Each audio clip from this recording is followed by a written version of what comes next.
I am here to say thank you, Jesus, for what you did for me and my family. We were victim of evil church. 2016, I returned from Abuja. Though I was diagnosed, they said I had leukemia and I was pregnant. My mom called me and said there is this church she's attending at YKC. I should join.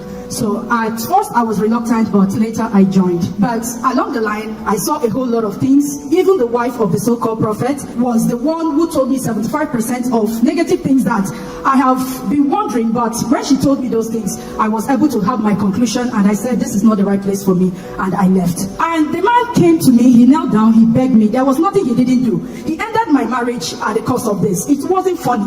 So he came back, he begged me, he said he was going to give me 1.5 million, I should return back to his church. I said, instead of me to come back to your church, I would better go back to my village and serve the deity of my village. I'm not coming. So, and in my family, the thing weighed all of us down. For more than 6 months, I didn't go to church. My siblings, they didn't go to church. Even up till now, some of them, they are still struggling with their faith. It wasn't something to be told of. It wasn't funny. But I thought at the end of the day that this was just, after the man asked me to come back, I told him my response. I thought it ended that way. I never knew that the devil had a bigger plan and surprise. At the end of the day, my aunt gave me the link to nsppd. I said, please join this fire altar because you can't have this battle alone. This is a severe one. She was also part of that evil church, but left before myself. So I joined. I was praying every morning. God kept on revealing things for me. So it came one day, I had a dream. I woke up, I was supposed to pray, but the calls that were coming couldn't allow me to pray and cancel the dream. So at the end of the day, I just had my bait, drove up to Imo. On my way, very close, immediately this College of Agriculture, right now is a polytechnic, Imo State Polytechnic. Immediately after that place, that was when the accident happened. But one thing I heard was, slow down. I was hitting 120 because I was just eager to head to get to school before 3 p.m. So before I knew it, that accident occurred. I had bye. The next thing I had bye. I was now struggling with my steering, and then after a time, it got to a halt. My car got to a halt. I looked at it. The car was not running. So at the end of the day, it was the military checkpoint that came to rescue me. The army people who were there. Even my door could not open. They had to pull me out from the another side. So I was in the hospital while I was receiving treatment. A call came from that, one of the members of that evil church called me and said, see, sister, I don't know where you are, but whatever you are doing, you need to pray very well, because our prophet said that before Sunday, the accident happened on Wednesday, and I was already in hospital Thursday, and then the call came on Thursday that before Sunday they will hear I have died. So at that moment I said, really? So it was then the dream I had then reoccurred to me. I said, okay. I told them there in the hospital, discharge me. I left. I became more intentional on the altar of fire. A month after, I saw the man in my dream this time around again. But I was passing. I said, he called me. He said, Ace. I said, what is it? Are you not done with your evil? He said, please hold on. I want you to please take everything. Please stop fighting me. I said, what do you mean take everything? This key, I remember seeing this bunch of keys in my mom's dad's village house. These long keys, very old, ancient, primitive long keys. He handed it over to me. There were 6 of them. I said, Jesus, what is this? He said, it was my glory he took. I should take it. I said, what? You took my glory. He said, wait. He went back again. He brought a pillow this time around and gave it to me. I said, this is it. Take it.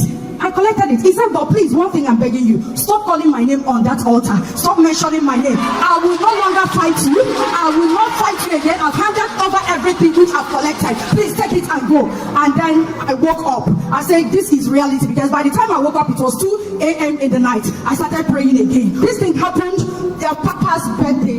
That was on the 22nd of August, 2023.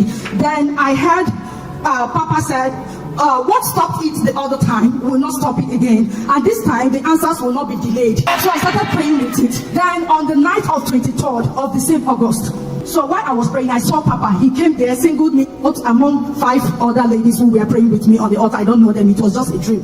Papa started giving me a number. He said, take this number. My daughter, what are you still doing here? You are not supposed to be part of these people here. I said, but Papa, I have not received my evidence. He said he has sent it all. Okay, come, follow me. Come. He started calling a number. While he was calling the number plus 35122, he was calling it in the dream. I was capturing it. I was recording it. I woke up. I saw my phone blink.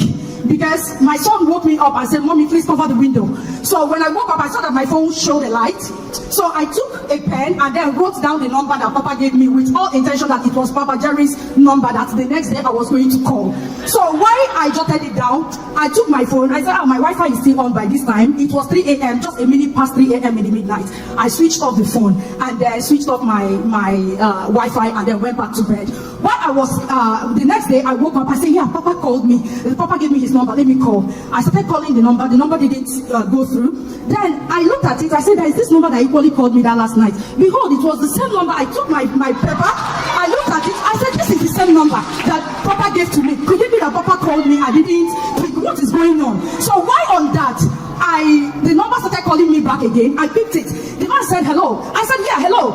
And it wasn't Papa's voice. At that point, I got very angry. I said, Who are you? You know, very arrogant. "Who are you?" The guy said, "Please don't be offended. Are you Mrs. Madu?" I said, "I'm not Mrs. Madu, sir." "So who gave you my number?" You know, just like that. And he said, "Please don't be offended. Can I see your face once again? I want to be sure that you are not Mrs. Madu." I said, "I'm not Mrs. Madu." He now put it on a video call. He saw my face. Immediately, he caught it and said, "You are not the one. But please, I'm looking for Mrs. Madu." I said, "I'm not Mrs. Madu. You've seen I'm not Mrs. Madu. What is it?" The man said, "Oh, sorry, that this fellow lived in my property and then messed it up and lied to me. I have to refund my caution fees and caution fees and the rest. Please, if you are related, let me know." I said, "I'm not related with her. Moreover, I am in Port Harcourt and this person is in Abuja." And I remember prior to that time, I had gone to MTN when I left the Evil Church. I changed my whole numbers. I went to Glow. I picked up a number and that was the number this guy was calling me with. And from there, you know, that day we trashed it, and then 2 days after he sent me a message, "Please, can he talk to me?" I said, "What is it?" "I am not fit, I'm not strong, I'm sick." Then 3 days after, he sent a message again, "Can I call you? Can we talk? I am moved to talk with you." So from there, we started talking. Before you know it, the man said, "Oh, he's in for marriage, he's coming for marriage." So I was thinking it was a joke. Before you know what was going on, this man came back from Europe, then came to my house on the 30th of December 2023. I was thinking, oh, he was coming to collect the list. But by the time they showed him the list, he said, "Oh, that it's not even up to ₦1 million. Papa, can we start doing everything right away?" My father said, "Marriage doesn't happen that way now. You have to go and come back." The man said, No, I don't need to wait. I'm sleeping over in Port Harcourt. Make arrangement for your people. If the money I'm going to give it, let everybody be gathered here. I'm calling my people. I was thinking it was a joke. The next day 31st, he slept over. The next day 31st, the man, he came. My people gathered. They were billing him with intention, maybe letting them scare him away because they've never seen a thing like this. It was so sudden. But as they call 30, the man will give 80. They will call 100, the man will give 300. And everywhere, I think, if you see Jesus, so as God may have it, everything took place. In fact, even to make up, I didn't even know what clothes to wear. To make up was a problem. So I was still there trying to see if I could wear my makeup, little makeup, maybe lipstick. They started calling, "Come and hand over the wine to the man. Come and hand over." I came out, they handed me a cup of wine. I handed over to the man. Behold, he's a doctor. He doesn't reside here in Nigeria. In fact, God gave me double for all the shame, all the troubles. I